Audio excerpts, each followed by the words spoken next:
திருடு கொடுத்த இவரு திருடவனை பார்த்து, ஏண்டா தம்பி இவ்வளவு கடை இருக்கே திருச்சியில, ஏன் என் கடையை செலக்ட் பண்ணேன்னு கேட்டிருக்காரு. நீங்க தான் 4 கடையை பாரு, கடைசியா நம்ம கடைக்கே வந்துருன்னு சொன்னீங்க. நானும் 4 கடையை பார்த்தேன், உங்க கடை தான் என் சந்துக்குள்ள எல்லாம் இருட்டுல ஓட்டையை போறதுக்கு வசதியா இருந்துச்சு அப்படின்னு சொன்னானா. நம்முடைய நீதிபதிகள் அவங்களுக்கு பட்டாசுன்னா என்னன்னு தெரியுமா, நமக்கு தெரியல. திடீர்னு ஒண்ணு புதுசா கண்டுபிடிச்சு பசுமை பட்டாசு, அதுக்கு ஒரு நேர கட்டுப்பாடு வேற. டாஸ்மாகெல்லாம் ஒரு நேரமும் கிடையாது. அதுல ஒரு நீதிபதி சொல்றாரு, பட்டாசு வெடிக்கும் பொழுதே உள்ள கொஞ்சம் தண்ணியை வச்சு விட்டுருங்க, வெடிக்கும் பொழுதே புஷ்ன்னு அதே அணைஞ்சு போற மாதிரி. மிக மோசமாக குடும்ப கட்டுப்பாடு திட்டத்தை அமல்படுத்திய பொழுது அப்ப ரூப்புத்தரா மஸ்தானா அப்படின்னு ஒரு பாடல் இப்ப இருக்க பெரியவங்களுக்கு தெரியும். அந்த பாட்டு ரொம்ப பிரபலமானது. அன்னைக்கு தான் படத்தை பார்த்திருக்காரு பாவலர். மேடையில மதுரையில மாசி வீதியில லூப்பு தர மாட்டிக்கன்னா மாட்டேன்னா விட்டானா அறுத்தான் என்று பாடியவர் பாவலர் வரதராஜன். பால பிரஜாபதி அடிகளார் நம்ம மாவட்டத்துல நடந்தது தமிழக மக்கள் ஒற்றுமை மேடகை சார்பா அவர் சொன்னார், கம்யூனிஸ்டுகளும் கடவுளும் ஒண்ணு அப்படின்னாரு. எனக்கே தூக்கி வாரி போட்டுருச்சு, எதுக்கு சாமி இப்படி திடீர்னு கொண்டு அங்க கோத்து விடுறாரு அப்படின்னு சொல்லிட்டு அவரே சொன்னாரு, கம்யூனிஸ்டுகளும் உண்டியல் வச்சிருக்காங்க, கடவுளும் உண்டியல் வச்சிருக்காரு. பல பேர் கேட்கிறாங்க, என்னங்க அடிக்கடி மாநாடு போடுறீங்க, இப்படி என்னையா பேச போறீங்க, ஜனநாயகத்தை பத்தி பேசுறாங்க எல்லாரும். உண்மையிலேயே தங்களுடைய கட்சியின் அரசியல் தீர்மானத்தை, திசை வழியை கிளையில இருக்கக்கூடிய தோழர்கள் உட்பட விவாதிக்கிற ஒரு உண்மையான உட்கட்சி ஜனநாயகத்தை கொண்டிருக்கக்கூடிய கட்சி மார்க்சிய கம்யூனிஸ்ட் கட்சி. தொலைக்காட்சி வாதங்கள்ல உட்கார்ற மாதிரி ஒரு கொடுமை எதுவுமே கிடையாதுங்க. அப்போ ஒருத்தர் சொன்னாரு, கம்யூனிஸ்டுகள் எங்கெங்க இருக்காங்க, அங்கங்க ஒன்னொன்னு இருக்காங்கன்னு கேட்டாரு. அதுக்கு கரு பழனியப்பன் சொன்னாரு, ஒருத்தர் இருக்காரா 100 பேரா இருக்காங்கிறது முக்கியம் இல்ல. இதே ஜம்மு காஷ்மீர் சட்டமன்றத்துல யூசுப் தாரிகாமி என்கிற ஒரு எம்எல்ஏ தானையா அந்த அன்பு மகளுக்கு நேர்ந்த, ஆசிபாவுக்கு நேர்ந்த கொடுமையை வெளியே கொண்டு வந்தது ஒரே ஒரு கம்யூனிஸ்ட் எம்எல்ஏ தானே என்று தெளிவாக சொன்னார். இன்றைக்கு தமிழ்நாடு என்கிற பெயர் இருக்கிறது. அதற்கான அரசு உத்தரவிலே கையெழுத்திட்ட அண்ணாவினுடைய சேவை எவ்வளவு முக்கியமானதோ அதை விட ஒருபடி மேலானது கம்யூனிஸ்டுகளுடைய சேவை என்பதை மறந்துவிடக் கூடாது. நீங்க நம்ம நாட்டோட பொருளாதாரம், வீட்டோட பொருளாதாரம் எப்படி இருக்குங்கிறதுக்கு போய் நீங்க நிர்மலா சீதாராமன் பட்ஜெட்லாம் பார்க்க வேண்டிய அவசியம் இல்லை. கொஞ்ச நேரம் உட்காந்து டிவி பார்த்தீங்கன்னா 3 விளம்பரம் அடுத்தடுத்து வரும். முதல் விளம்பரம் நகை வாங்குங்கிறாங்க. அதுலேயும் ஒரு திருப்பூர் 3 வேஷத்துல அவரே டிஷர்ட் போட்டிருக்காரு, பட்டு வேட்டி கட்டியிருக்காரு. எப்படியாவது அவர் தலை மாதிரி நம்மளையும் மொட்டை அடிச்சு விட்டுணுங்கிறது அவருடைய எண்ணம். அப்படி வாங்குங்கிற அவர் கடையில் தான் ஒரு தடவை திருச்சி மெயின் கார்டு கேட்டில் நகையை ஆட்டையை போட்டு போயிட்டாங்க. சில பேருக்கு ஒரு விசித்திரமான எண்ணம் வரும். அந்த திருவாரூர் முருகங்கிறவன் தான் அந்த வேலையை பார்த்து விட்டவன். நைட்டில் கள்ளக்கோல் வச்சு எடுத்துகிட்டு போயிட்டான். அதை திருச்சி மத்திய சிறையில் அடைச்சி வச்சுருந்தாங்க. இவருக்கு குறுகுறுன்னு ஆகி போச்சு. இந்த முருகனையே போய் ஜெயிலில் பார்த்து, யார் திருடு கொடுத்த இவர் திருடவனை பார்த்து, ஏண்டா தம்பி இவ்வளோ கடை இருக்கே திருச்சியில், ஏன் என் கடையை செலக்ட் பண்ணேன்னு கேட்டிருக்காரு. அதுக்கு அவன் சொல்லியிருக்கான், நீங்கள் தானே சொன்னீங்க அப்படின்ட்டு இருக்கான். நான் என்னையா சொன்னேன், என் கடையில் ஆட்டையை போட்டு நானா சொன்னேன், இல்லை நீங்கள் தான் 4 கடையை பாரு, கடைசியாக நம்ம கடைக்கே வந்துருன்னு சொன்னீங்க. நானும் 4 கடையை பார்த்தேன், உங்கள் கடை தான் என் சந்துக்குள்ள எல்லாம் இருட்டில் ஓட்டையை போகிறதுக்கு வசதியாக இருந்துச்சு அப்படின்னு சொன்னானா. அதில் நகை வாங்கும் வாங்கி அடுத்த விளம்பரம் நமக்கு தெரியும் என்னன்னா, அவங்க வாங்கினா வீட்டில் வச்சிருக்க மாட்டாங்க, நிச்சயமாக அடகு கடைக்கு தான் வருவாங்க அப்படின்னு. அதில் என்னென்ன கடையில் அடகு வைக்கலாங்கிறது அடுத்த விளம்பரம். அதை விட முக்கியமானது 3வது விளம்பரம், இவங்க வச்ச நகையை மீட்க மாட்டாங்கன்னு அவங்களுக்கு தெரியும். அதனால நகையை மீட்க முடியவில்லையா, அந்த ஃபைனான்ஸுக்கு வாங்க, அரோகரா ஃபைனான்ஸுக்கு வாங்க, கோவிந்தா ஃபைனான்ஸுக்கு வாங்க அப்படின்னு சொல்ற மாதிரி அந்த பொண்ணு, அந்த பொண்ணுக்கு கூட வாங்கலாம், அடகு வைக்கலாம், முடியெல்லாம் விட்டுடலாம். ஆனால் கியாப்பை விஸ்வநாதன் சொல்லுவார், காலம் உயிர் போன்றது அப்படிம்பார். இந்த உலகத்திலேயே விட்டா பிடிக்க முடியாதது உயிர் ஒன்று தான். இப்போ நான் ஒரு 40 நிமிஷம் பேசுகிறேன்னு வைங்க, அது ஏன் உயிர் சம்மந்தப்பட்ட பிரச்சனை மட்டும் இல்லை, அதில் உங்கள் உயிரும் சம்மந்தப்பட்டிருக்கு. அதனால தான் ஏன்டா உயிரை எடுக்கிறேன் வாங்க. அதனால ஒரு அருமையான தலைப்பை நம்முடைய விருதுநகர் மாவட்ட செங்கோடி இயக்கம் நம்முடைய அன்பு தலைவர் ஆ. சவுந்தரராஜன் அவர்கள் வருவதாக இருந்தது. தவிர்க்க இயலாத சூழலில், அவர் வர இயலாத நிலையில் அந்த தலைப்பை எனக்கு கொடுத்து ஒரு சில கருத்துக்களை உங்கள் முன்னால் வைக்குமாறு கூறியிருக்கிறார்கள். தமிழகத்தினுடைய வளர்ச்சியில், இந்த தமிழகத்தினுடைய தொழில் வளர்ச்சியில், இந்த தொழிலாளர்களுடைய நலனை காப்பதில் செங்கோடி இயக்கம் எவ்வாறு இங்கே போராடி கொண்டிருக்கிறது. இங்கே நம்முடைய கூட்டத்தினுடைய தலைவர் பேரன்புக்குரிய தோழர் தேவா அவர்கள் பேசுகிற போது, இங்கே பட்டாசு தொழிலாளரை மட்டுமல்ல, பட்டாசு தொழிலை பாதுகாப்பதற்கும் இங்கே இருக்கக்கூடிய நம்முடைய இந்திய தொழிற்சங்க மையம் சிஐடியுவும் மார்க்சிய கம்யூனிஸ்ட் கட்சியும் எவ்வளவு பெரிய போராட்டத்தை நடத்தினோம் என்பதை விரிவாக எடுத்து சொன்னார். இங்கே இருக்கக்கூடிய பட்டாசு தொழிலாளர்களை ஒரு அமைப்பாக திரட்டுவதற்காக மட்டுமல்ல, இந்த தொழிலுக்கு ஒரு நெருக்கடி வந்த பொழுது அதை பாதுகாப்பதற்கான போராட்டத்தை நம்முடைய நீதிபதிகள் அவங்களுக்கு பட்டாசுன்னா என்னன்னு தெரியுமா நமக்கு தெரியல. திடீர்னு ஒண்ணு புதுசாக கண்டுபிடிச்சு பசுமை பட்டாசு, பசுமை பட்டாசு. அதுக்கு ஒரு நேர கட்டுப்பாடு வேற. டாஸ்மாகெல்லாம் ஒரு நேரமும் கிடையாது. நீங்க 12 மணிக்கு ஆரம்பிப்பாங்க, பின்னால பார்த்தா எந்த நேரமும் 24 hours ஓடிக்கிட்டு இருக்கோம். ஆனா அந்த தீபாவளி மாதிரி பண்டிகைகள் வருகிற பொழுது ஒரு குறிப்பிட்ட நேரத்துல தான் வெடிக்கணும். 6 to 8 அப்படின்னு டைம் போட்டு கொடுப்பாங்க நீதிமன்றத்துல. அதுல வேடிக்கையா பார்த்து தீபாவளி சமயத்துல ஒரு ஜோக்கு வந்துச்சு. ஒருத்தன் 8:01 ஒரு வெடி வெடிச்சிருக்கு. ஒரு சின்ன பையல போய் பிடிச்சிட்டாங்க போலீஸ் சாமிக்கு. நீ 8 மணிக்கு மேல வெடி வெடிச்சிட்டு. அவன் சொன்னா, நான் இல்லைங்கய்யா கோச்சிக்காதீங்க, நான் 7:50 வச்சேன், அது புசு புசுன்னு இப்பதான் வெடிச்சிருக்கு, எனவே ஐயா ஒரு நிமிஷம் நீங்க தாமதம் பண்ணதை மன்னிச்சுக்குங்கன்னு சொன்னானா. அந்த மாதிரி இப்ப தேவா சொன்னார், இந்த பசுமை பட்டாசு என்னன்னே கண்டுபிடி. அதுல ஒரு நீதிபதி சொல்றாரு, பட்டாசு வெடிக்கும் பொழுதே உள்ள கொஞ்சம் தண்ணியை வச்சு விட்டுருங்க, வெடிக்கும் பொழுதே புஷ்ன்னு அதே அணைஞ்சு போற மாதிரி. இப்படி எல்லாம் பெரிய ஜிடி நாயுடு எல்லாம் விஞ்ஞானியா இருக்கிற காலம் இது. யாராவது பஞ்சாயத்துக்கு உச்ச நீதிமன்றம் கூட 2 பேரும் பேசி தீர்த்துக்குங்க அப்படின்னு உச்ச நீதிமன்றத்துல கூட சொல்ற காலமா இருக்கு. அதுக்கு அவ்வளவு தூரம் போகல. சிவகாசி ஆலமரத்துல உட்காந்தே சொல்லிடுவாங்க, 2 பேரும் பேசி போங்க அப்படின்னு. பொதுவா நீதிபதிகள் பல வகையா இருக்காங்க. ஏன்னா விளையாட்டா சொல்றேன், நீதி இந்த இந்திய நாட்டினுடைய நாடாளுமன்ற ஜனநாயக முறையை, அரசியல் சட்டத்தை நாமும் பாதுகாக்க விரும்புகிறோம். ஆனால் பல கட்சிகளிலே வழக்கறிஞர் அணி என்று ஒன்று இருப்பது போல பாஜகவிலே மட்டும்தான் நீதிபதிகள் அணி என்றும் ஒன்று வைத்திருக்கிறார்கள். என்றால் இன்றைக்கு நீதிபதியாக இருக்கிறவர்கள் அடுத்த நாளே ஒரு மாநிலத்தினுடைய ஆளுநராக அல்லது தேசிய மனித உரிமையினுடைய ஆணையத்தினுடைய தலைவராக மாறுகிற காட்சியை எல்லாம் இன்றைக்கு நாம் பார்த்து கொண்டிருக்கிறோம். அந்த வகையில் இந்த தமிழகத்தினுடைய தொழில் வளர்ச்சியில் கம்யூனிஸ்டுகளுக்கு ஒரு மகத்தான பங்களிப்பு என்பது இருக்கிறது. நீங்க அதுக்கு முன்னால உண்மையிலேயே நம்முடைய இசைஞானி இளையராஜா அவர்கள் நேற்றைக்கு சிம்பொனி இசையமைத்திருக்கிறார் லண்டன்ல. தமிழர்கள் இந்தியர்கள் எல்லோரும் கொண்டாடுகிறார்கள். ஒரு காலத்தில் இங்க இருக்கக்கூடிய நம்முடைய மூத்த தலைவர்கள்லாம் இங்க உட்கார்ந்துருக்காங்க. இதே சிவகாசிக்கு பாவலர் சகோதரர்கள் என்கிற பெயரில அன்றைக்கு பாவலர் வரதராஜன் அவர்களும், அன்றைக்கு ராஜையா என்று அழைக்கப்பட்ட இளையராஜா அவர்களும், அமர்சிங் என்று அழைக்கப்பட்ட கங்கையமரன் அவர்களும் இந்த பொது உடைமை இயக்க மேடைகளின் வழியாகத்தான் இந்த உலகத்திற்கு அறிமுகமானார்கள். அன்றைக்கு தேவிபுரம் அந்த பீர்மேடு தேர்தலில பாவலர் வரதராஜனை கண்டுபிடித்து பொது மேடைகளுக்கு அறிமுகப்படுத்தியவர் மகத்தான நம்முடைய அன்பு தோழர் மாயாண்டி பாரதி அவர்கள். இதை நான் சொன்னா ஏதோ இவனா சொல்றேன்னு நினைப்பாங்க. அன்றைக்கு இளையராஜா அவர்களும் கங்கையமரன் அவர்களுமே இதை பல முறை மேடையில சொல்லி இருக்கிறார்கள்.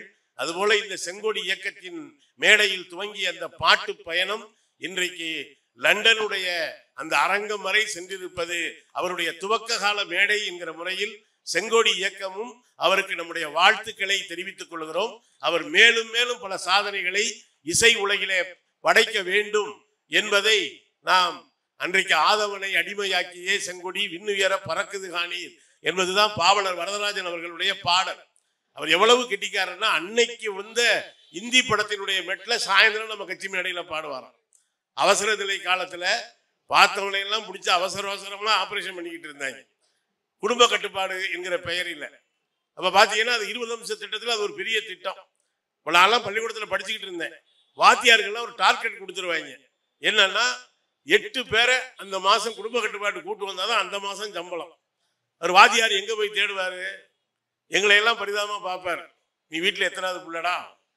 நான் 4வது பிள்ளை. போதும்டா, அவங்க அப்பாட்ட சொல்றா, எப்படியாவது உங்க அப்பா கூட்டுவாடா, யூனியன் ஆபீஸுக்கு கூட்டு போய் அரிசி பணமெல்லாம் கொடுப்பாங்களான்னு அலைவார். ஐயா நான் முடிவு பண்ண முடியாது, அவர் தான் இதோட நிறுத்திக்கலாமா வேணாங்கிறது அந்த ஆள் தான் முடிவு பண்ணணும். இதெல்லாம் தீர்மானிக்கிற இடத்துல நாங்க சொன்ன அன்னைக்கு அப்படி ஒரு மிக மோசமாக குடும்ப கட்டுப்பாடு திட்டத்தை அமல்படுத்திய பொழுது அப்ப ரூப்பு தரா மஸ்தானா அப்படின்னு ஒரு பாடல் இப்ப இருக்க பெரியவங்களுக்கு தெரியும். அந்த பாட்டு ரொம்ப பிரபலமானது. அன்னைக்கு தான் படத்தை பார்த்திருக்காரு பாவலர். மேடையில மதுரையில மாசி வீதியில லூப்பு தர மாட்டிக்கன்னா மாட்டேன்னா விட்டானா அறுத்தான் என்று பாடியவர் பாவலர் வரதராஜன். அந்த பாட்டு பயணம் தான் அன்னைக்கு அதுல பெண் குரல்ல பாடியவர் தான் நம்முடைய மரியாதைக்குரிய இசைஞானி இளையராஜா அவர்கள். இன்றைக்கு உச்சத்தை தொட்டிருக்கிறார். அவர் இன்னைக்கு எங்க வேணாலும் இருக்கட்டும். சில சமயங்களில் புள்ள எங்க வேணாலும் தாய் மகிழ்ச்சி தானே அடைவார். அதுபோல செங்கோடி இயக்கம் இளையராஜா என்கிற அந்த மகத்தான கலைஞனை நெஞ்சார பாராட்டுகிறது, வாழ்த்துகிறது. அதே போல இந்த எத்தனையோ அன்னைக்கு திரைப்பட தொழிலாளர்களை ஒருங்கிணைத்ததே செங்கோடி இயக்கம் தான். எம்பி சீனிவாசன் போன்ற இசையமைப்பாளர்கள் தான் உதிரிகளாக இருந்த இன்றைக்கு இவ்வளவு தொழிற்சங்கங்கள் திரைத்துறையிலே இருக்கிறது என்று சொன்னால் அதற்கெல்லாம் மூல வித்தாக விளங்கியது எம்பி சீனிவாசன் என்கிற கம்யூனிஸ்ட் என்றுதான். திரை தொழிலாளர்களுடைய பாதுகாப்புக்கே அன்றைக்கு முதல் தொழிற்சங்கத்தை துவக்கியவர்கள் கம்யூனிஸ்டுகள். தமிழக தொழில் வளர்ச்சியிலே கம்யூனிஸ்டுகள் எத்தகைய மகத்தான பங்கை ஆற்றி இருக்கிறார்கள். நாம் இங்க பேசிட்டு இருக்கிற பொழுதே இங்க மின்சாரம் எரிகிறது. நெய்வேலியில அங்கே இருக்கக்கூடிய அந்த அனல் மின்சாரம் தயாரிக்கிற நிலையம் அது எப்படி வந்தது? தோழர் பி ராமமூர்த்தி நம்முடைய நவரத்னங்களிலே ஒருவர் ஒரு கூட்டத்துக்கு போயிருக்காரு சிதம்பரம் பக்கத்துல. ஒரு விவசாயி வந்து தோழர் பி ராமமூர்த்தி கிட்ட சொல்றாப்புல, தோழர் நான் உழ போனேன், இந்த இடத்துல மட்டும் மண்ணு கொஞ்சம் மினுமினுப்பா இருக்கு, என்னன்னு தெரியல தோழர், வித்தியாசமா இருக்கு பாருங்க அப்படின்னு அந்த விவசாயி சொல்லியிருக்கார். அவர் கொடுத்த மண்ணை அப்படியே ஒரு துண்டுல பொட்டலம் போட்டு நேரா இப்ப பார்லிமெண்ட்ல நாடாளுமன்ற உறுப்பினராக தோழர் பி ராமமூர்த்தி இருக்கிறார், பிரதமராக நேரு இருக்கிறார். அவர்கிட்ட போய் சொல்றாரு, தமிழ்நாட்டில் ஒரு கிராமத்தில் கொஞ்சம் மண்ணு வித்தியாசமா இருக்குங்கிறாங்க, என்னன்னு பாருங்க அப்படின்னு. இப்பதான் நாடு விடுதலை பெற்றிருந்த நேரம். அப்ப என்ன செய்யறாரு நேரு? அமெரிக்காவுக்கு அனுப்புறாரு. அவங்க கண்டுபிடிச்சிட்டாங்க உள்ள அருமையான பழுப்பு நிலக்கரி படிமங்கள் இருக்கிறது என்பதை அமெரிக்காவினுடைய விஞ்ஞானிகள் கண்டுபிடித்து விட்டார்கள். ஆனா இதை சொன்னோம்னா இவங்களே மின்சாரத்தை தயாரிச்சிருவாங்க, நிலக்கரி சுரங்கத்தை அமைச்சிருவாங்க. சொல்லக்கூடாதுன்ட்டு ஒண்ணும் இல்லைன்னு எழுதி அனுப்பிட்டாங்க. சாதாரண மண்ணு தான். இப்ப எப்படி ஒன்றிய அரசு கீழடியில ஒண்ணும் இல்லைன்னாங்களோ அதே மாதிரி அன்னைக்கு அமெரிக்காக்காரன் ஒண்ணும் இல்லைன்னுட்டான். நேரு இதை தோழர் பி ராமமூர்த்தி கிட்ட சொல்றார், நான் இதை அங்க அனுப்புனேன் ஒண்ணும் இல்லைன்ட்டாங்கன்னு. ராமமூர்த்தி ரொம்ப கெட்டிக்காரர். அவர் சொன்னாரு, அமெரிக்காக்காரன் ஒண்ணும் இல்லைன்னா என்னமோ இருக்குன்னு அர்த்தம். பிறகு நண்பர்களே, சோவியத்துக்கு அந்த மண்ணை சோவியத் விஞ்ஞானிகளினுடைய துணையோடு தான் அங்கே பழுப்பு நிலக்கரி சுரங்கம் படிமம் இருப்பது கண்டுபிடிக்கப்பட்டது. அடுத்த பிரச்சனை வருது, நிலக்கரி இருக்கு, அதை எப்படி வெட்டி எடுப்பது? அதற்கான தொழில்நுட்பம், அதற்கான கனரக தொழில்நுட்பம் நம்மிடம் இல்லை. அன்றைக்கும் சோவியத் கரம் நீட்டியது. அவர்கள் தான் தங்களுடைய பொறியாளர்களை அனுப்பி தன்னுடைய எந்திரங்களை அனுப்பி நெய்வேலியில ஒரு பிரம்மாண்டமான அனல் மின் நிலையம் இன்று வரை இயங்கி கொண்டிருக்கிறது என்று சொன்னால் அது கம்யூனிஸ்டுகளுடைய கொடை என்பதை தமிழ்நாடு ஒருபோதும் மறந்துவிடக் கூடாது. சரி, இதுக்கு என்ன ஆதாரம் நீங்க கேட்பீங்க, கேட்கணும். அப்படித்தான் கம்யூனிஸ்டுகள் தமிழ்நாட்டு அரசியலை நடத்தி கொண்டிருக்கிறோம். நான் 28 கிலோ ஆமக்கறி சாப்பிட்டேன், ஏக்க 67 எடுத்து பின்னால வச்சு 8 பேரை சுட்டேன் அப்படின்னு எல்லாம் கேட்டு போறதுக்கு இது ஒன்றும் டம்ளர் கூட்டம் கிடையாது, தோழர்களுடைய கூட்டம். ஏன்னா ஒரு திரைப்படத்துல கவியரசர் கண்ணதாசன் ஒரு சோவியத் மருமகளை ஒரு தமிழ்நாட்டு மணமகன் கல்யாணம் பண்ணிக்குவார். அப்ப எழுதுற பொழுது இந்த பாடல் நம்முடைய மக்கள் பாடகர் திருவுடையான் பல மேடைகளிலே பாடி இருக்கிறார். நீங்கள் எமக்களித்த நெய்வேலி சுரங்கம் கண்டு நாங்கள் உமக்களித்தோம் நன்றியே என்கிற கவியரசர் கண்ணதாசனுடைய பாடல் வரிகள் தான் சோவியத் என்கிற கம்யூனிஸ்ட் நாடுதான் நெய்வேலியில அனல் மின்சாரத்தை அமைத்து கொடுத்தது என்பதற்கான சாட்சியமாக விளங்குகிறது தோழர்களே. அதுபோல திருச்சியில இருக்கக்கூடிய BHL ஆலை, அன்றைக்கு அங்கே இருந்தக்கூடிய தோழர் பி ராமமூர்த்தி அவர்கள், அனந்த நம்பியார் அவர்கள், தோழர் உமாநாத் போன்ற தோழர்கள் தான் கேரளாவுக்கு செல்ல இருந்த BHL ஆலையை திருச்சிக்கு கொண்டு வந்தவர்கள் கம்யூனிஸ்டுகள். அங்கே இருந்து அன்னைக்கு நாடாளுமன்ற பொறுப்பிலே இருந்த காரணத்தினால். அதுபோல தமிழ்நாட்டினுடைய தொழில் வளர்ச்சியில் கம்யூனிஸ்டுகள் மகத்தான பங்கினை ஆற்றி இருக்கிறார்கள். தோழர் பி ராமமூர்த்தி தனக்கு இருந்த அரசியல் செல்வாக்கை பயன்படுத்தி பல தொழிற்சாலைகள், அன்றைக்கு பெருந்தலைவர் காமராஜர் தமிழ்நாட்டினுடைய முதலமைச்சராக இருந்தார். ஒரு தொழிற்சாலை இங்கே வருவதற்கு இவ்வளவு லஞ்ச ஊழல்கள் இல்லாத ஒரு காலம் அது. எனவே காமராஜர் கேட்ட பொழுதெல்லாம் ஒரு எதிர்கட்சி வரிசையில் இருந்த தோழர் பி ராமமூர்த்தி தன்னுடைய நுட்பத்தை பயன்படுத்தி தமிழ்நாட்டுக்கு ஏராளமான, அதுபோல சேலம் உருக்காலை வந்ததற்கும் கம்யூனிஸ்டுகளுடைய பங்கு என்பது மிக முக்கியமானது. அதுபோல பரம்பிக்குளம் ஆழியாறு அந்த நீர்மின் திட்டம் வருவதிலும் தோழர் EMS அரசாங்கத்தோடு பேசி அதை கொண்டு வந்ததிலே கம்யூனிஸ்டுகளுக்கு மகத்தான பங்கு உண்டு. தொழில் வளர்ச்சியிலே மட்டுமல்ல. சில பேர் என்ன சொல்லுவாங்க, இவங்க வந்துட்டான இடத்துல தொழிலை ஒப்பேத்திடுவாங்க இல்லையா, தொழிற்சங்கம் ஆரம்பிச்சாங்கன்னா முடிஞ்சு விட்டு எந்த அளவுக்கு நானே சொல்றேன் அந்த கதையை. நம்மள அப்படித்தான் சொல்லுவாங்க. ஒரு இடத்துல சிகப்பு கொடியை காட்டினா ரயில் நின்றோம், இவங்க கொடி கட்டினா அந்த இடத்துல தொழிலே நின்றோம் அப்படின்னா நம்மளை சொன்னது உண்டு. நம்ம சந்திக்காத அவதூறுகளா அழுக்குகளா இங்கே தோழர்கள் கம்பீரமாக அறிவித்தார்கள். நாங்க மாநில குழு நிர்ணயித்த அந்த இலக்கை தீர்மானித்து விட்டோம். இது ஒன்றும் திரள் நிதி அல்ல. வெளிநாட்டில் காசை வாங்கிட்டு இங்க கூத்தடிக்க கும்மாளம் அடிக்க இந்த காசை நாங்க வாங்கல. இது திரள் நிதி அல்ல, எங்கள் தோழர்களுடைய வியர்வையில் விளைந்த நிதி. அதுல இது விருதுநகர் மாவட்டத்தை நான் எப்பொழுதும் நன்றியோடு எல்லா மேடையிலும் சொல்வது உண்டு. அன்றைக்கு தோழர் MNS வெங்கட்ராமன் அவர்கள் நம்முடைய மாவட்ட செயலராக இருந்த பொழுதுதான் ஒரு வெகு மக்கள் வசூலை எப்படி சிறப்பாக நடத்துவது என்று தமிழ்நாட்டுக்கே பாடம் எடுத்துக் கொண்டிருக்கிற பெருமை நம்முடைய விருதுநகர் மாவட்ட தோழர்களுக்கு உண்டு. அது ஒன்றும் சாதாரணமான பணி அல்ல. அந்த வெகு மக்கள் வசூல் என்பதை இங்கே இருக்கக்கூடிய பாலு உள்ளிட்ட தோழர்கள் பல மாவட்டங்களில் எப்படி அதற்கு திட்டமிடுவது, எப்படி மக்களை அணுகுவது என்றெல்லாம் சொல்லி கொடுத்திருக்கிறார்கள். நான் ஏன் இதை சொல்றேன்னா, இன்னைக்கு நம்மளை பார்த்து என்ன சொல்லுவாங்க, உண்டிய குலுக்கி. அதை விட பெருமையான ஒரு பெரிய வார்த்தை நமக்கு உண்டாங்க. இந்த இயக்கம் பொது உடைமை இயக்கம் இந்தியாவிலே துவங்கி கிட்டத்தட்ட 100 ஆண்டுகள் ஆகிறது. இன்னைக்கு வரைக்கும் நம்மளை பார்த்து உண்டியல், அதிலே சில மேடைகளில் சொல்லுவாங்க, இவங்க எல்லாம் தகரம் கண்டுபிடிக்கிறதுக்கு முன்னாலேயே உண்டியலை கண்டுபிடிச்சிட்டாங்க. இப்ப கூட நம்ம இப்ப இங்க என்னன்னு தெரியல, திண்டுக்கல் மாவட்டத்தில் ஒரு 3000 உண்டியல் வாங்கி வீடு வீடா கொடுத்துருக்கோம். அது என்னன்னு தெரியல, அந்த கலைஞர் ஒரு வித்தியாசமா டிசைன் பண்ணியிருக்காரு. நம்ம வீடுகளில் சிண்டெக்ஸ் தொட்டி அது மாதிரியே இருக்கு இந்த உண்டியல். சில பிள்ளைங்க வச்சிருக்க பார்த்தா மாம்பழம் மாதிரி வச்சிருப்பாங்க, ஆப்பிள் மாதிரி வச்சிருப்பாங்க, பல டிசைன்ல உண்டியல் இருக்குது. என்னையா சிண்டெக்ஸ் மாதிரி இருக்குன்னு கேட்டேன். அதுக்கு அந்த தோழர் சொன்னார், ஒரு வாரியார் கதையை சொன்னார். வாரியார் சாமிகிட்ட எப்படி சாமி இப்படி வாயை திறந்தா தமிழும் ஆன்மீகமும் கொட்டுதுன்னு கேட்ட பொழுது, நல்லா படிச்சு படிச்சு மண்டையில ஏத்துட்டோம்னா அது பேசுறப்ப வருமையா, அது எப்படின்னா மேல்நிலை தொட்டியில தண்ணி இருந்தா குழாயை திறந்தா தண்ணி வரும், அது மாதிரி நம்ம படிச்சு மண்டையில ஏற்றி வச்சுட்டோம்னா வாயுங்கிற அந்த இதுல நல்லா வருமையான்னு சாமி சொல்லியிருக்காரு. அதுபோல இந்த சிண்டெக்ஸ் தொட்டியில மாதிரி வாங்கி வாங்கி வாங்கி வாங்கி தோழர்கள் ஒரு நாளைக்கு 10 ரூபா, 5 ரூபா, 2 ரூபா, 1 ரூபா, எதுக்கு 6ஆம் தேதி மதுரைக்கு வர்றதுக்கு. இப்போ பார்த்தீங்கன்னா நம்ம மாவட்டம் பூரா எங்க பார்த்தாலும் திருவிழா தான். எல்லாரும் திருவிழாவுக்கு இந்த கையில கங்கணம் கட்டிக்கிட்டு வேலை செய்யறாங்க. எங்க தோழர்கள் கட்டி இருக்கிற கங்கணம் தான் ஒரு நாள் மதுரைக்கு வர்றதுக்கு அவ்வளவு பெரிய பயிற்சியை நம்ம எடுக்க வேண்டியிருக்கு. இப்ப பார்த்தா எங்க பார்த்தாலும் செந்தொண்டர்களுடைய பயிற்சி.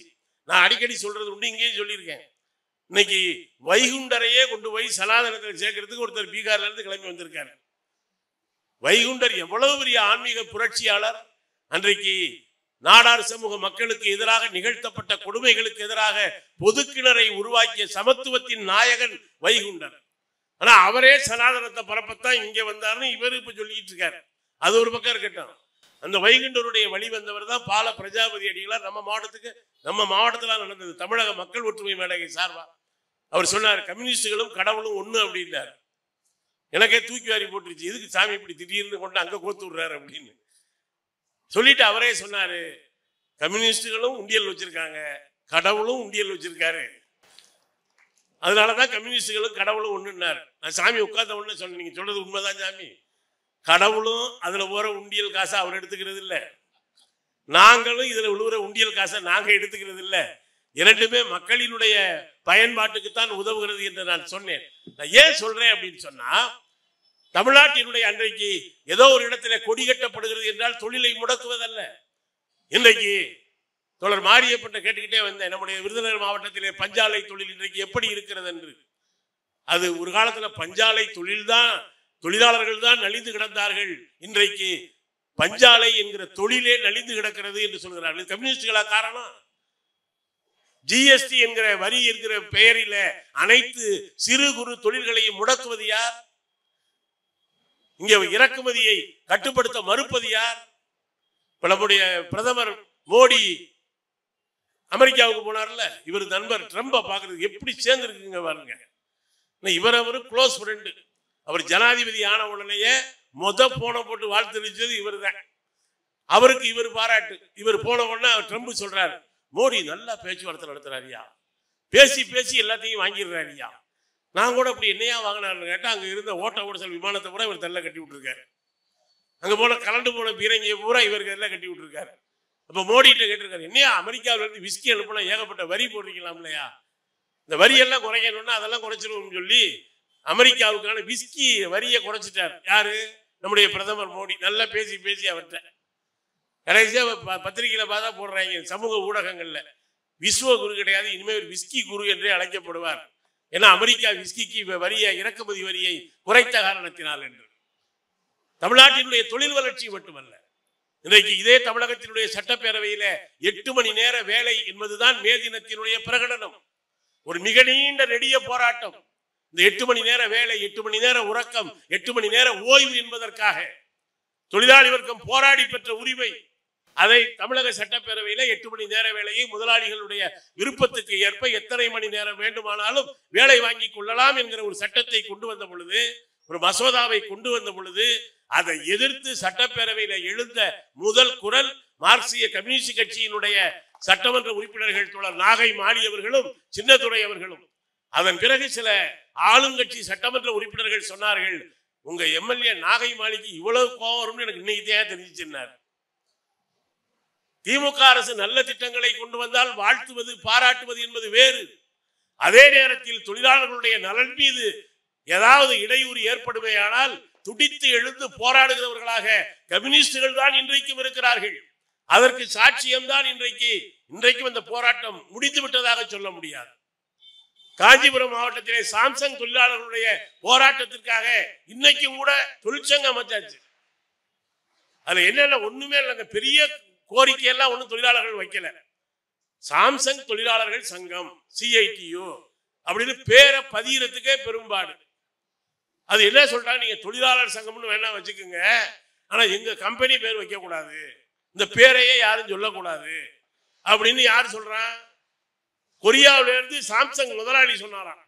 அப்பதான் CIT சொன்னிச்சு, இல்லை இங்க வந்து இப்படி கதை அடிச்சுக்கிட்டு இருக்க, ஓ ராம் தலைமையகம் இருக்கிற அது வாசல்லையே சாம்சங் தொழிலாளர் சங்கம்னு அங்கே தொழிற்சங்கம் இயங்குகிறத, உன் பேரை சொல்றதுல உனக்கு இல்லையா அவ்வளவு சங்கடம் என்று கேட்ட பிறகுதான் 72 நாளுக்கு பிறகு உண்மையிலே தொழிலாளர்களை நெஞ்சார பாராட்டணுங்க. முதல் தலைமுறையாக வேலைக்கு வந்தவர்கள் இந்த CITவை செங்கோடியை நம்பி நாங்கள் நிற்கிறோம் என்று நின்றதனுடைய விளைவு இன்றைக்கு அந்த சங்கத்தை பதிவு செய்திருக்கிறோம். பதிவு செய்த பிறகும் போராட்டம் தொடர்கிறது.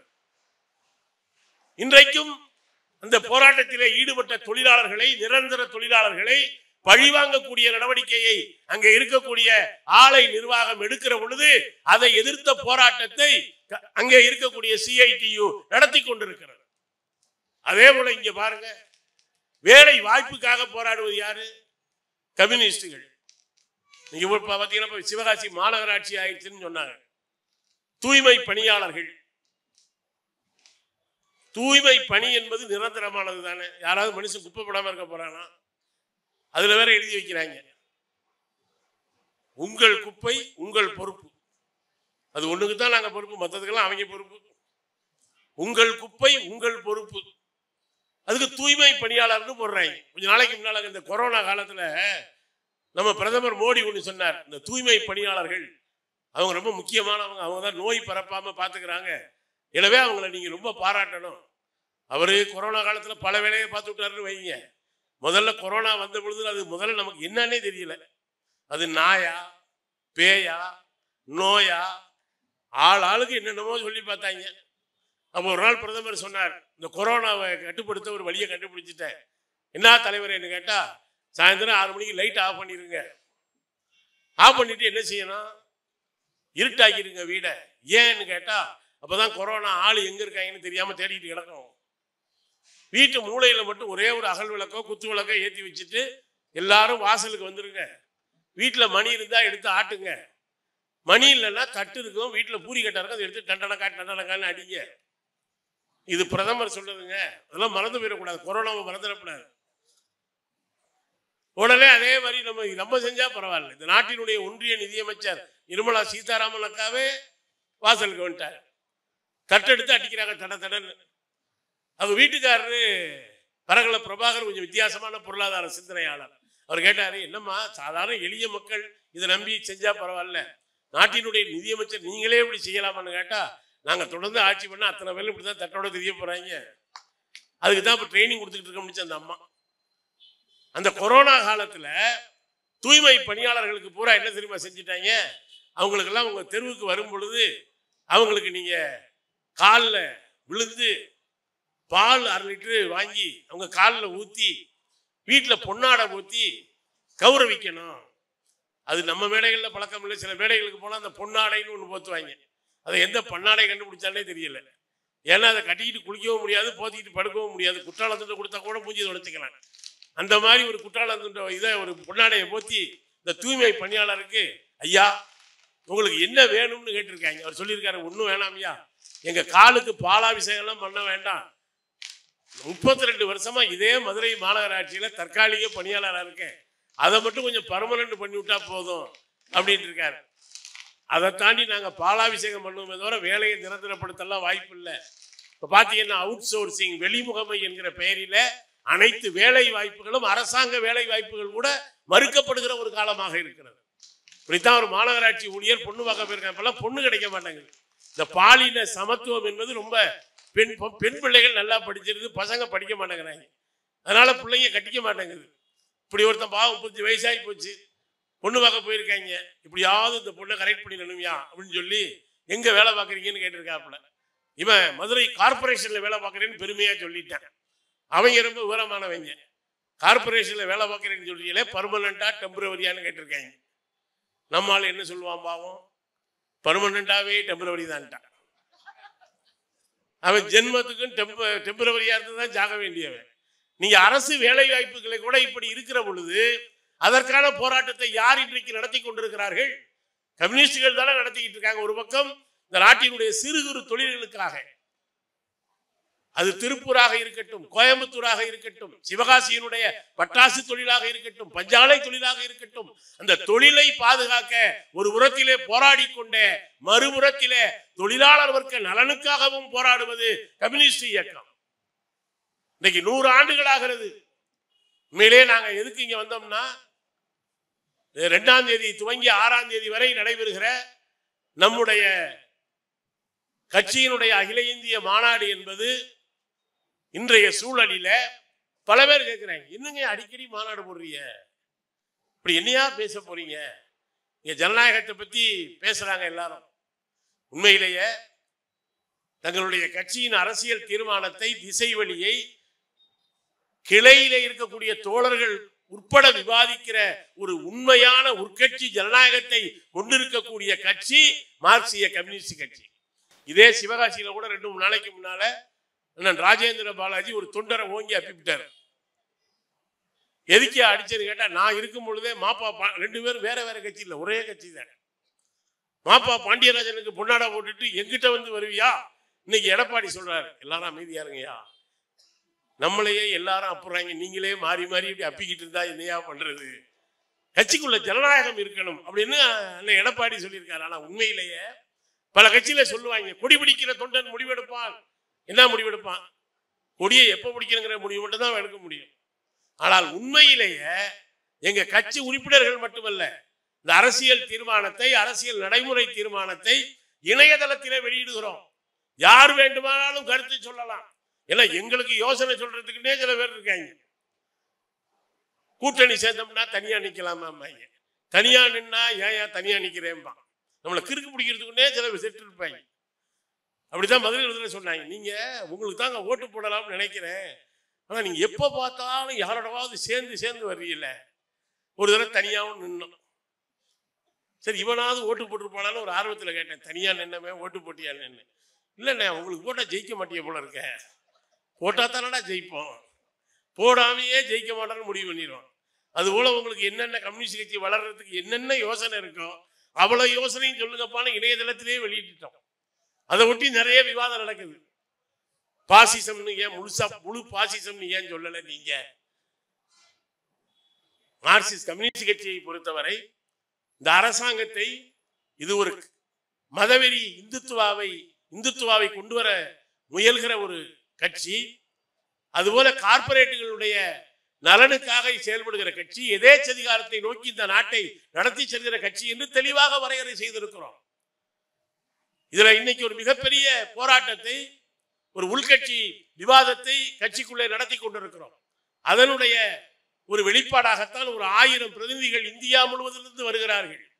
இதே ஒரு தொலைக்காட்சி விவாதத்துல ஒருத்தர் சொல்றாரு, கருப்பழனியப்பன் ஒருத்தர் இயக்குனர், அந்த பக்கம் பேசுறவர் சொல்றாரு, ஏன்னா அந்த தொலைக்காட்சி விவாதங்கள்ல உட்கார்ற மாதிரி ஒரு கொடுமை எதுவுமே கிடையாதுங்க.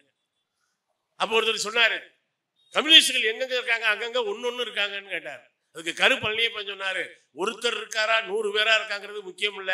இதே ஜம்மு காஷ்மீர் சட்டமன்றத்துல யூசுப் தாரிகாமி என்கிற ஒரு எம்எல்ஏ தானையா அந்த அன்பு மகளுக்கு நேர்ந்த, ஆசிபாவுக்கு நேர்ந்த கொடுமையை வெளியே கொண்டு வந்தது ஒரே ஒரு கம்யூனிஸ்ட் எம்எல்ஏ தானே என்று தெளிவாக சொன்னார். ஏன் சொல்றேன்னா, ஒரு நாளைக்கு முன்னால அந்த தொகுதி மறுசீரமைப்பு சம்பந்தமா ஒரு விவாதம் எங்கேயோ இருந்துட்டு ஒருத்தர் புரட்சி கவிதாசன் ஒருத்தர் பிஜேபியில் இருக்காரு உள்ளது, அவரு நமக்கு கிளாஸ் எடுக்கிறாரு, மாறுதல் ஒன்றே மாறாததுன்னு மார்க்ஸ் சொல்லி இருக்கிறாரு, இப்ப தொகுதி மட்டும் மாறக்கூடாதா?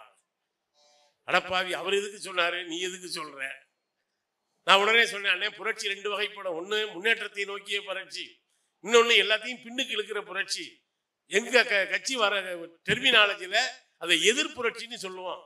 தயவு செய்து நீ உன் பேரை இனிமே புரட்சி கவிதாசன் வச்சுக்காத, எதிர் புரட்சி தாசன் வச்சுக்கையா அப்படின்னு. அடுத்து அந்த ஒரு குண்டை போட்டான்.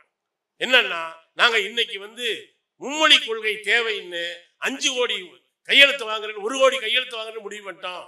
எதுக்குன்னு கேட்டேன். மும்மொழி கொள்கைன்னா என்னன்னு கேட்டேன். இல்ல, தமிழ்நாட்டு பிள்ளைகள்லாம் ஹிந்தி படிக்கணும், அதனால நாங்க கையெழுத்து வாங்குறோம்ல. அப்பதான் நான் சொன்னேன், அந்த கையெழுத்து தமிழ்ல வாங்க போறியா ஹிந்தியில வாங்க போறியா அப்படின்னு. இப்ப தமிழ்ல வாங்குவோம், பின்னால ஹிந்தியில வாங்குவோம்னாரு. கரெக்டா இப்பதான் என் பாயிண்ட்டுக்கு வந்திருக்கேன்.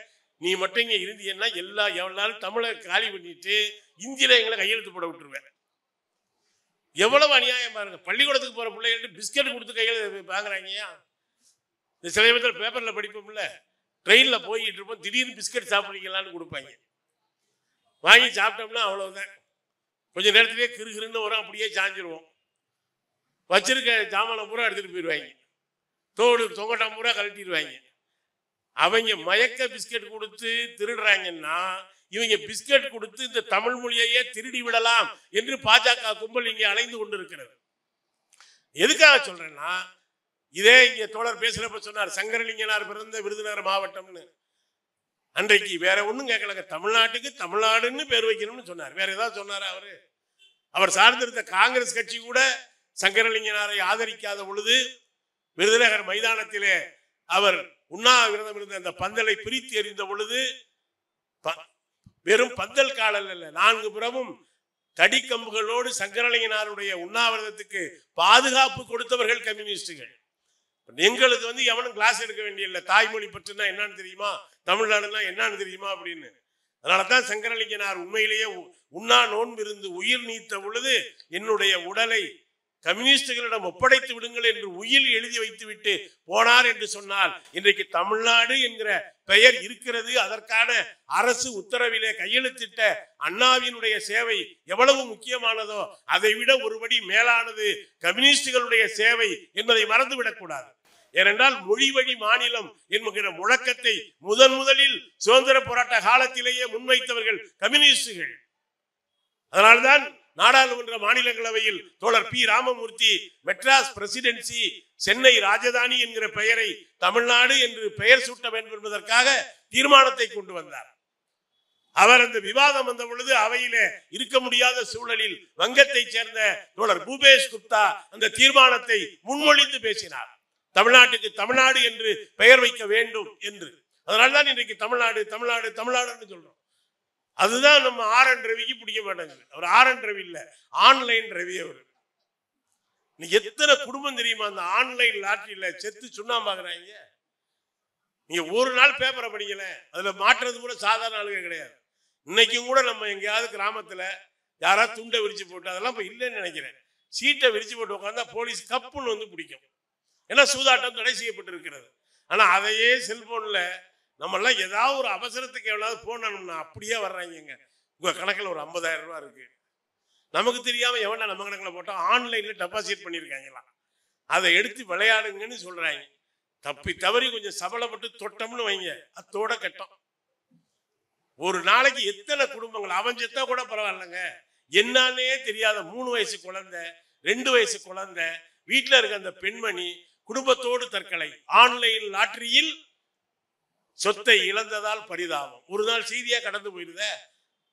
இந்த ஆன்லைன் லாட்டரியை தடை செய்ய வேண்டும் என்று தமிழக சட்டப்பேரவையில தீர்மானம் நிறைவேற்றிய பொழுது அதுல கையெழுத்திட மறுத்தவர் தான் இந்த RN ரவி. ஒவ்வொரு நாளும் வாய துறந்த வம்பு.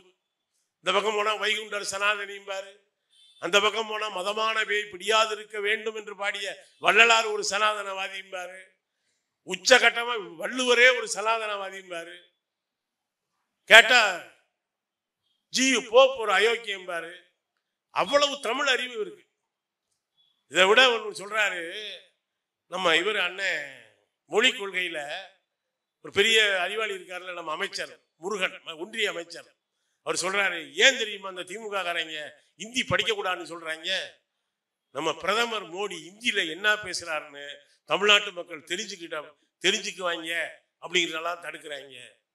அப்பதான் நான் முருகன்ட்ட சொன்னேன். அவர் கேட்டாரா கேட்கல, நம்ம முருகன்ட்ட வேணா சொல்லலாம், அவர்கிட்ட சொன்னா கேட்பாரா, கேட்கிற நிலைமையில இருக்க. நான் என்ன சொன்னேன், அண்ணே நாங்க ஒரு 7 கோடி பேர் அவர் பேசுற இந்தியை படிக்கிறதுக்காக 7 கோடி பேர் இந்தி படிக்கிறதுக்கு பதிலா அவர் கொஞ்சம் சிரமப்பட்டு தமிழ்ல படிச்சுக்கிட்டு பேசினா நாங்க 7 கோடி பேர் அப்படியே புரிஞ்சுக்குவோமே. ஏன்னா இதே அண்ணல் மகாத்மா காந்தி கூட தமிழ்நாட்டுக்கு வந்த பொழுது திருக்குறளை படித்து விட்டு கடைசி என்ன தெரியுமா சொன்னாரு, அடுத்து ஒரு பிறவி இருக்குமே ஆனால் நான் தமிழனாக பிறந்து திருக்குறளை மூல மொழியிலே படிக்க வேண்டும், தமிழிலே இந்த திருக்குறளை படிக்க வேண்டும் என்று காந்தி ஆசைப்பட்டார். இந்தியாவில இருக்கிற எல்லோரும் நல்லா இருக்கணும்னு ஆசைப்படாத மோடி நம்மெல்லாம் இந்தி படிக்கணும்னு ஆசைப்படுறாரு. எனவே இன்றைக்கு மும்மொழி கொள்கையை எதிர்த்த போராட்டமானாலும் சரி, தமிழ்நாட்டினுடைய தொழில் வளர்ச்சிக்கான போராட்டமாக இருந்தாலும் சரி, தொழிலாளர்களுடைய நலனுக்கான போராட்டமாக இருந்தாலும் சரி, இங்கே குடிமனை பட்டாவுக்கான போராட்டமாக இருந்தாலும் சரி, நாடு சுதந்திரம் பெற்று இவ்வளவு காலம் ஆயிடுச்சுல்ல, இன்னமும் இந்த பஞ்சமி நிலத்தை மீட்டு பட்டியலின மக்கள் கையில கொடுக்க முடிகிறதா? இப்ப கொஞ்ச நாளைக்கு பார்த்தா OPS பஞ்சமி நிலத்தை வச்சிருந்திருக்கிறார். இப்படி எடுத்தீங்கன்னா பல பெரிய மனுஷங்க பஞ்சமி நிலத்தை கையில வச்சிருக்காங்க. இன்னொரு பக்கம் பார்த்தா இப்ப சமீபத்தில் தமிழக அரசு ஒரு நல்ல உத்தரவு போட்டுச்சு. அதாவது ஆட்சேபனை இல்லாத புறம்போக்கு நிலங்களில் இருக்கக்கூடியவர்களுக்கு பட்டா வழங்கப்படும். அது மதுரை, சிவகாசி உள்ளிட்ட மாநகராட்சி பகுதியில குடியிருக்கிற எளிய மக்களுக்கு மிகப்பெரிய அளவுக்கு உதவியாக இருக்கும். என்னைக்காவது இந்த பட்டா குடிமனை எந்த கட்சியாவது பேசுதா? பட்டா அப்படின்னா என்னன்னே தெரியாது. ஆனா பட்டா என்ன ஏன்னா இதுக்காக போராட்டம், நில சீர்திருத்தத்துக்கான போராட்டம், உபரி நிலத்தை மீட்டுக் கொடுப்பதற்கான போராட்டம். நான் ஒன்றை சொல்லி நிறைவு செய்யறேன். மக்கள் கவிஞர் பட்டுக்கோட்டையார் ஒரு பாட்டு எழுதியிருப்பாரு. அது என்ன பாட்டுன்னா, குட்டி ஆடு தப்பி வந்தா குள்ள நரிக்கு சொந்தம், குள்ள நரி மாட்டிக்கிட்டா அவர் ஒரு வார்த்தை போட்டிருப்பாரு. இப்ப அதை சொல்லக்கூடாது, அதனால ஒருவனுக்கு சொந்தம் நம்ம வச்சுக்குவோம். குள்ள நரி மாட்டிக்கிட்டா ஒருவனுக்கு சொந்தம், தட்டு கெட்ட மனிதர் கண்ணில் பட்டதெல்லாம் சொந்தம். ஏன்னா சில பேருக்கு நில ஆசை முடியவே மாட்டேங்குது. எதை பார்த்தாலும் முடிச்சிருவோமாங்கிறாங்க. இந்த சுடுகாட்டு வைராக்கியம்னு ஒரு வார்த்தை கேள்விப்பட்டிருக்கீங்களா? அங்க போனதான் சில பேர் பட்டினத்தாராவே மாறிடுவாங்க. என்ன மாப்பிள்ள வாழ்க்கை, அவ்வளவுதான். அந்த பாடியை பார்த்துக்கிட்டே பேசுவாங்க. அந்த பாடியில நெருப்பு வச்சோன்னே சொல்லுவாங்க, இந்த பக்கத்துல எதுவும் வய விற்கிறாங்களாமா, இப்பதான் என்னடா வாழ்க்கைன்னா. இப்ப இந்த சுடுகாட்டையை கூட ஆட்டையை போடலாமான்னு யோசிக்கிறான். அந்த மாதிரி தட்டுக்கட்ட மனிதர்களில் பட்டதெல்லாம் சொந்தம், சட்டப்படி பார்க்க போனா 8 அடி தான் சொந்தம்னு எழுதினாரு மக்கள் கவிஞர் பட்டுக்கோட்டை. அப்பெல்லாம் அதுக்கு முன்னால சினிமா கவிஞர்கள்லாம் 6 அடி தான் விடுவாங்க. நீங்க இன்னொரு பாட்டு இருக்குல்ல, கவிஞர் சுரதா எழுதின பாட்டு, ஆடி அடங்கும் வாழ்க்கையடா 6 அடி நிலமே சொந்தமடா. இதுதான் போய் போட்டு விட்டாங்க உடுமலை நாராயண வீட்டை. என்ன நம்மளாம் 6 அடி தான் அளந்து விட்டுக்கிட்டு இருக்கோம் செத்தவனுக்கு. யாரோ ஒருத்தர் நெட்டையா வந்திருக்காப்புல 8 அடி விட்டுருக்கான், என்னன்னு கேளுங்க என்னட்டாப்புல. உடனே உடுமலை கூப்பிட்டுருக்காரு, அவர் பெரிய கவிராயர். ஏன் தம்பி கல்யாணம் 6 அடி விட்டா போதுமே, அப்படித்தானே நம்ம சினிமா கவிஞர்கள் விட்டுக்கிட்டு இருக்காங்க, நீ ஏன் தம்பி 8 அடி விட்டேன்னு கேட்டாராம். அதுக்கு மக்கள் கவிஞர் சொன்னாரா, அண்ணே நான் கம்யூனிஸ்ட் கட்சிக்காரன், எங்க குரூப்புக்கு பூரா எப்ப பார்த்தாலும் தாலுகாவிஸ் வாசல்லையே கிடந்து பட்டா கொடு நிலம் கொடுன்னு கேட்கறேன், ஒரு வேலும் தரமாட்டேங்கிறாங்க, செத்த பிறகாவது கைய காலை வீசி ஃப்ரீயா படுக்கட்டும்னு அதான் 8 அடி கேட்டேன்னாராம். ஏன் இதை சொல்றேன்னா, இந்த கம்யூனிஸ்ட் இயக்கம் தினத்தோழர் நன்மாரன் தான் எனக்கு சொன்னாங்க, 100 வருஷமா இருக்கிறீங்களா என்னையா செஞ்சீங்க என்ன தோழர் நன்மாரன். அவருக்கே ஒரு பாண்டில சொன்னாரு, இந்த சதிகாரங்க மத்தியில நாங்க 100 வருஷம் இருந்ததே பெரிய விஷயம் தானடா. நான் விளையாட்டுக்காக சொல்லல. கான்பூர் சதி வழக்கு துவங்கி, சென்னை சதி வழக்கு துவங்கி, மதுரை சதி வழக்கு துவங்கி, எத்தனை சதி வழக்குகள். ஒண்ணுமே வேணாம்ங்க, வேற எந்த குற்றமும் செய்ய வேணாம். ஒரு சிகப்பு கலர்ல அட்டை போட்ட புத்தகத்தை வைத்திருந்தால் கூட சிறையிலே அடைக்கப்பட்டவர்கள் கம்யூனிஸ்டுகள். தென்னிந்தியாவினுடைய முதல் கம்யூனிஸ்ட், இந்தியாவிலேயே முதலாக மே தினத்தை கொண்டாடியவர். அன்றைக்கு கம்யூனிஸ்ட் இலக்கியங்களை படிப்பது தடை செய்யப்பட்டிருந்தது. சென்னையில பிரிட்டிஷ் நிர்வாகம், பாண்டிச்சேரியில பிரெஞ்சு நிர்வாகம். அன்னைக்கு சிங்கார நம்ம தோழர்கிட்ட படிங்கன்னு சொன்னா ரொம்ப வருத்தப்படுறாங்க. என்ன தோழர் எப்ப பார்த்தாலும் ஏதாவது சொல்லிட்டே இருக்கல தோழர். நான் அடிக்கடி சொல்லுவேன், ஐயா நம்மளை பார்த்து மற்றவங்க பயப்படுறாங்கன்னா இவங்கிட்ட வாயை கொடுக்க கூடாது. வாயை ஆரம்பிச்சா உக்ரைன் போர்ல இருந்து இஸ்ரேல் போர் வரைக்கும் போயிட்டு வருவாங்க. எல்லாம் நமக்கு தெரியும்னு நம்புறாங்க தோழர். அதுக்கு காரணம் நம்ம படிச்சுக்கிட்டே இருக்கிறது தான். நம்ம அடுத்தவன் நம்பிக்கைக்கு துரோகம் பண்ணாலும் எதிரியுடைய நம்பிக்கைக்கு ஒரு நாளும் துரோகம் பண்ணிடக்கூடாது. அதனால படிச்சு விஷயத்தை தெரிஞ்சுக்கிட்டே இருக்கணும்னு சொல்லுவேன். நான் ஏன் சொல்றேன் அப்படின்னா, இந்த சிங்காரவேலர் அந்த கம்யூனிஸ்ட் இலக்கியங்களை, கம்யூனிஸ்ட் அறிக்கையை, மார்க்ஸ் எங்கெல்ஸ் லெனினுடைய சிந்தனைகளை படிக்க எவ்வளவு தெரியுமா கஷ்டப்பட்டாரு.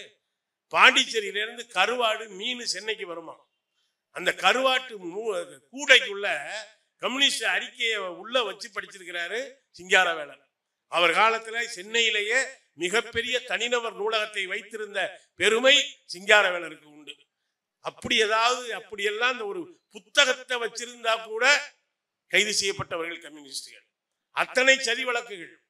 அதே சிங்காரவேலர் ஒரு பொது உடைமையாளர் மட்டுமல்ல, மிகச்சிறந்த சமூக நீதியாளர். 40 வயசுக்கு அப்புறம் தான் அவர் வக்கீலே படிச்சார். முதல் நாள் ஒரு கோட்டை போட்டுக்கிட்டு சென்னை சைதாப்பேட்டை நீதிமன்றத்துக்கு போறாரு. யாரு? சிங்காரவேலர். அங்க யாரு அப்பெல்லாம் ஆதிக்கத்தில் இருந்து, இப்பவே அவங்க தானே ஆதிக்கத்தில் இருக்காங்க. அப்ப யார் இருந்திருப்பா? சிங்காரவேலர் கோட்டை போட்டு சொல்லியிருக்காங்க. என்ன சிங்காரவேலு, நீ எல்லாம் ஒரு மீனவ குடும்பத்தை சேர்ந்தவர், நீ எல்லாம் வலையும் படியும் எடுத்துக்கிட்டு கடலுக்கு போக வேண்டிய ஆளு, கோட்டை போட்டுக்கிட்டு சட்ட புத்தகம் எடுத்துட்டு கோர்ட்டுக்கு வேண்டியா, கோர்ட்டு என்ன ஆகும்னு தெரியலையேன்னு இருக்காங்க. ஒண்ணுமே சொல்லல சிங்காரவேலர். என்ன இங்க நாகர்கோயில்ல நேசமணி அவர்கள் முதலாக நீதிமன்றத்துக்கு போன உடனே அவர் வாங்கின முதல் தீர்ப்பு எது தெரியுமா உங்களுக்கு? இந்த சேம்பர்ல 2 பானை இருந்துச்சு. ஒண்ணு பிராமணர்களுக்கான பானை, இன்னொன்னு பிராமணர் அல்லாதவருக்கான பானை. போன உடனே அந்த 2 பானையும் தூக்கி போட்டு உடைச்சு விட்டாரு. உடனே ஓடி போய் நீதிபதி கிட்ட சொல்றாங்க, ஐயா இன்னைக்கு தான் வந்தா பானையை உடைச்சு விட்டாயா. அவர் சொன்னாரு, இல்லை வக்கீலுங்கிறீங்க, நீங்க எல்லாம் சமூக நீதிங்கிறீங்க, ஜாதிக்கு 2 பானை வச்சுக்கிட்டு இது நீதிபதி கிட்ட வர சொல்றியா? இன்னைக்கு பானையை தான் உடைச்சேன், நாளைக்கு நியாயப்படுத்த மண்டையை உடைச்சு போடுவேன் நேசமணி. அது சிங்காரவேலர் அடுத்த நாள் என்ன தெரியுமா பண்ணாரு? சட்ட புத்தகத்தை போறா ஒரு மீன் வலையில கட்டி கொண்டு போய் அந்த சேம்பர்ல பொத்துன்னு போட்டாரு. அவர் சொன்னதை நான் சொல்ல, நானா சொல்லல. சொல்லிட்டு சொன்னாரு, இங்க வர்றா, உங்க பூணூலுக்குள்ளதான் சட்ட புத்தகம் மாற்றும் நினைக்காத, எங்களுடைய மீன்வலை நூலுக்குள்ளேயும் கூட சட்ட புத்தகம் மாற்றும் என்று கட்சித்தவர் பொதுவுடைமை இயக்கத்தினுடைய பேரொளி சிங்காரவேலர் அவர்கள்.